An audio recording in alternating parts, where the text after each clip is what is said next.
I'm so happy to be here today with you today. I'm Deborah O'Brien, and I'm the host of BlissFull. And today I have a wonderful, wonderful guest, Maria Salomao-Schmidt. And Maria has just written this book. Can you see it? Finally Full of Yourself. Unlocking Your Spiritual DNA. And Maria, I just can't wait to ask you all about some things I read in this book. So welcome to the show. Thank you so very much, beautiful Deborah. So good to see you. Great to see you. Thank you. So how long did it ever take to put the book together, Maria? So this is my, look, we have matchies. It took, this is one of those books where it wasn't just about writing a book. It was about why are you here? What have you come to give? And this book actually is about 30 years of life's research and 10 years to write the book. And for those of you out there that are struggling with writing a book, or I think it's specifically for writing a book, or have a passion that they're following, maybe a music career or something like that, I just remind you that sometimes it doesn't happen in our time, it happens in divine time, to not give up, because it's one of those things where for 10 years, there were a lot of times I was really not very nice to myself during that time, because I judged myself like, oh, you can't get that written, or these roadblocks would happen. I'm like, what's wrong with me? What's wrong? And those are the wrong questions to ask. It's really about just doing the best you can and just showing up every day, showing up. And whatever happens, if you write one word or that word gets scrapped for the next week, like just show up. And if you keep your eyes on the prize, because at the end of 10 years, it is so beautiful to have this in my hands. And so it's the beginning of the year, and every year I look at all of the goals from the years past. And for 10 years I had finish the book, finish the book, finish the book, finish the book. And to have it to be on the other side of that, wonderful. It just feels like I just let go of this huge weight, and now that I did take my sweet time, and that it is what I wanted to be in the world. Even the cover, like the cover took 2 years to make. Wow. I just love it. I wanted it to be so that it didn't matter what color you were, what size you were, what gender you were, that it's just about the human heart. It's just about, because every human being has a heart, even those who hide it most of the time. That's right. So well, you know what? I was just thinking how beautiful the colors all are, though. Everything is color coordinated, and then when you go to your website, everything just looks so beautiful together. So I just want to thank you, because it's like eye candy. It's like, so I love to see things all flowing together like that. And you're so put together. Of course you do. Thank you. So, Maria, do you remember when we met a long time ago at Kripalu? And I don't know how long ago was that. Maybe 4 years ago, do you think? 3-4 years ago, yeah. Years ago. Well, maybe, maybe it wasn't even that long, because, I had just written my book. But it was coming out like in 3 weeks after I met you. And when I met you at one of the events, I told you how I had this terrible fear of speaking. And I knew after I wrote the book, I'd have to do some speaking, and I didn't know what I was going to do. Do you remember that? I do remember that. I do remember that. And I just want to thank you so much, because you gave me the courage. And you made it so easy for me. And your words they just reached into me, and I was able to overcome something that I never could have before. All my life I had, Even when I was modeling, I could run down a ramp and not be nervous at all. But if they put a microphone in front of my face, oh, I couldn't even speak. My knees would knock together. But after that little talk we had, I didn't even realize at the time that you were a famous coach. You were so unassuming and so kind. So I want to thank you so much. Oh, sweetie, it's comments like that it just, that's the whole point of it. It's, as you know, as an author, like it's not that you just wrote the book, it's how it fills you, how it touches other people, where it's such a critical time on our planet, where like, how much energy did it take for you to hold that belief that you were not enough, that your voice was not enough, right? So the voice, actually, that's actually another gift that you give, because you talk so candidly in your book about all your experiences and what you've gone through, and like your secret life and how you lived it, and how you thought you were being so good at not being authentic, and how painful and how expensive that was. It's an expensive way to live inauthentically. Yeah. And so the work that I do and that you now do in different forms, but we're really doing, it's just, we're basically saying on every level of our being, be you. The world needs you to be you in the world, as messy, smelly, weird, different, whatever that you think you might judge yourself or others might, just be you, because that's what the world needs. It needs you in the world. And that's what you showed. Like that fifth chakra is what a lot of women do. They block their fifth chakra. So over here is the fourth chakra, your heart. And the fifth chakra is where most women are taught to keep it down. Shh, shh. Your voice doesn't matter. So it goes all the way up here and here. So you at that time had energetically a blocked fifth chakra. You were afraid to speak from your heart or your thoughts, right? So, and you didn't even think about it. It's kind of like a dog with one of those invisible fences. They approach it and they feel it, so they just back away. Yeah. Really, if they ran right through it, they feel it for a second and then they're free. Right. So our talk was about you feeling it for a second, and now you're free. Yeah. And how wonderful that you have your own show now, and it's just all you want to do is talk. Right? Because you want to share from your heart. Oh, it's open. I can share from my heart. Yeah. What's better than that?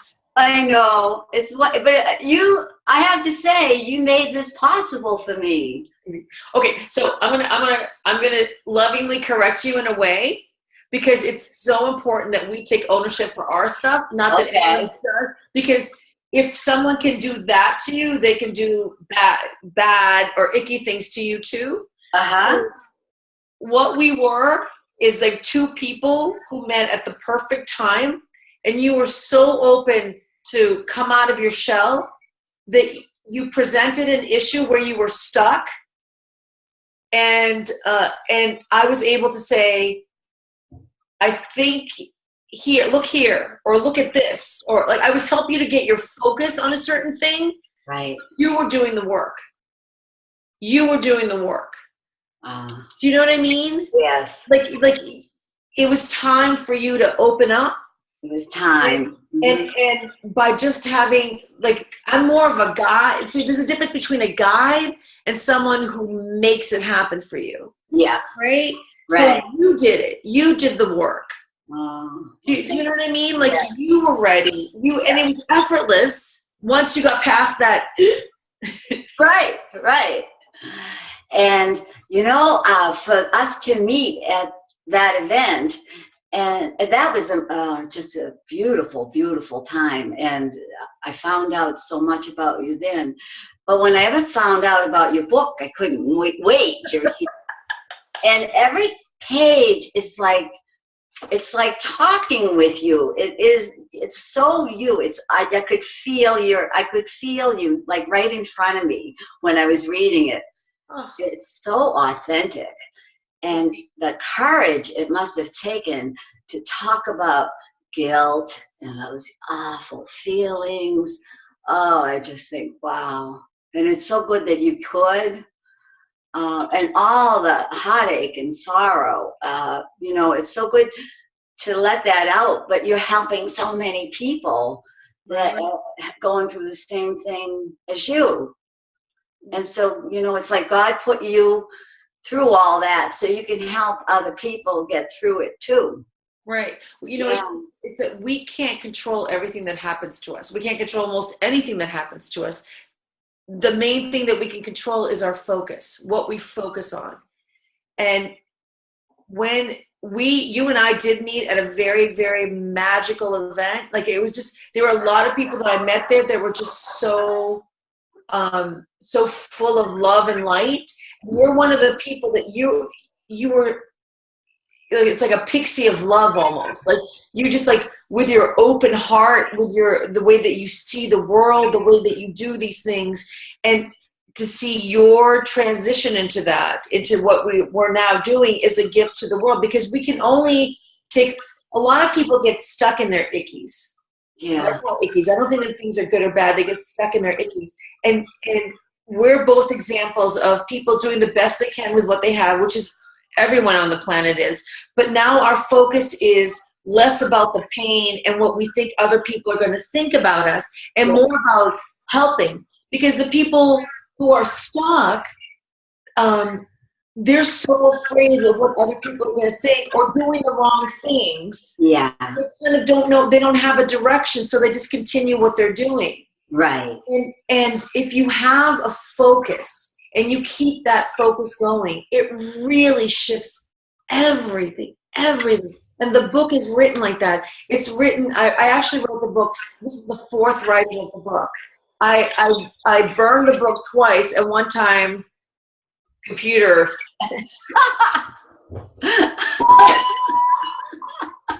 Not again. But it's like, no. It wasn't the book. The other stuff was stuff I had heard from other people, and I love my Wayne Dyer, and I love my Louise Hay. Yeah. And it was just like, well, I'm going to take stuff from them, and kind of, this is all authentic material. It's all you. This is all you. It's raw. It's raw. It's so raw. And here's the thing that's like key from other books. A lot of other books write from the perspective of the people who are in the trap. They write from the perspective of the domesticated state, and where you're shoulding, like you're doing what you should do. There's a formula. In everyone's life, there are, like you and I are called to do the same thing, like to open up people's hearts, to let people live authentically. And yet we're very different in many ways, but we have that one thing in common, right? Right. So everyone has this way of being in the world that is so important for them to be. And I just lost my total train of thought. I love being authentic in the moment and just saying, I had so many ideas going that it just flew out. And but it was about the focus. And whatever you focus on, you're going to get more of, right? So can you tell us how to focus? Because a lot of people, when you say focus, they don't really know how. So what an affirmation is, right, is really what your goals are. Right. What a vision board is. All of those things ultimately are, the reason they're there, the reason they work is because it's a focus. It's a focus point. Mm-hmm. It brings you back to that. The reason, like, if you take a child that grew up in an abusive home or is being bullied in some way, the focus for the child goes back to how they're not worthy. Not worthy. Right. So the child starts assuming that level of existence, that vibration of not being worthy. So we're going to get rid of that right now. Yeah. So what happens when you're doing, that's why with people who do goals, who write goals down specifically, have a better chance because of attaining them, because literally they're reminding their focus that they're focused on this action, this action, this action. So if you continue, goals are simple, really. Yeah. To get a goal is simple in that you just have to keep doing it. You know, if your goal is to graduate from a 4-year degree, you just have to show up. Right. And just keep going and study. And then once that's done, then you're done with that. So how you do your focus is literally a choice. And choice comes, you have to have noticing. Noticing where you're at. Right. Noticing what catches your attention. Noticing what feelings come up with certain things. So if you notice that, I'll do one that I'm doing right now, is like, I've noticed that I'm not the weight I want to be. A lot of people can do it. So like, I'm not the weight I want to be. So I notice. The judging part, which is the part that happens when people get into that domesticated state, is they'll say, oh, I'm this, I'm that, I can't. I start like attacking myself, judging myself and attacking myself. And then what happens? You spiral down and then you eat more. Right. It just makes you eat more. Because you're noticing, judging, and then from the judge part, you've just lowered all your vibration into like unhappy mess. Yeah. Yeah. And then you need to cope. Right. In some way. So the way to do it, so that's what I call the herd operating system. Uh-huh. You're doing what you should, like it's a should thing, it's a have to, I should lose weight, like you judge yourself. That's that one. The other way of being, the natural way of being, is the right now. And when you're in your right now state, yeah, it's just authentically you. Right. And this is the state that babies are in. It's the state that you're in when you're on vacation, when you're listening to a really good song, when no one is around and you're just like, because you're not judging yourself. So if you're getting a good song and you start judging yourself, usually it happens when the music is too low. If the music is not loud enough, if the music is really high, you can go, whoa! It's just a little too low. You go, oh, my jiggly bits aren't jiggling in the right direction. My jiggly bits have no rhythm.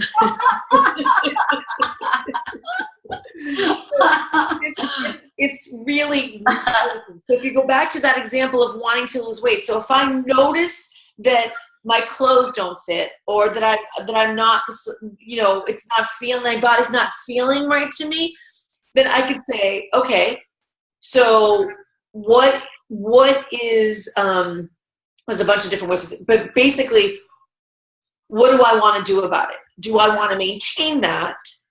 It's like having a real conversation with yourself versus a screaming match or a lambasting session, right? So in the right now operating system, I notice that I have the weight to lose, or that I'm not the weight I want to be. So the next question is, do you want to do the work to lose the weight, or do you want to stay where you're at?